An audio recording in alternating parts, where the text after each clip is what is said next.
So, did you know that COVID can cause gastrointestinal issues like pain in the upper middle stomach area, the baby burps or gastroesophageal reflux disease, ulcers in the stomach or the intestines, functional intestinal disorders, acute pancreatitis, and then hepatic and biliary disease? This study ultimately showed that people who were infected with COVID are at a greater risk of GI disorders, gastrointestinal disorders, following that COVID infection. And that when a person is post-COVID, there should be special care paid attention to gastrointestinal health. So I just learned that Adobe can do different highlighter colors, which is awesome.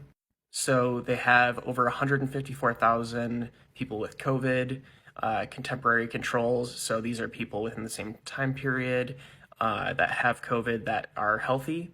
This is about 5 million cases. And then historical controls, people before COVID that were just existing out in the wild. This is about 5 million as well. So compared to these contemporary controls, a 1-to-1 ratio would be same occurrence, a 2-to-1 ratio would be 2 times more likely, so that's the reference here.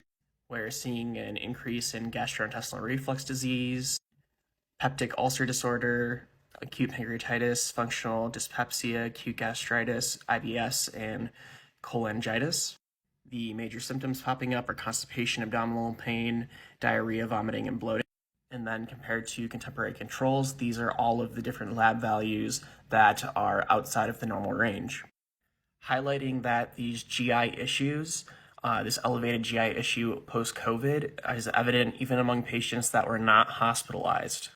So in terms of severity, non-hospitalized is green, hospitalized orange, and going to the ICU is purple. So we are seeing a stacking with severity where the higher the severity of the COVID symptoms were, the higher instance, but we are seeing that people that just had COVID infection, weren't hospitalized, are still much greater to have these symptoms than people that never had COVID in the first place.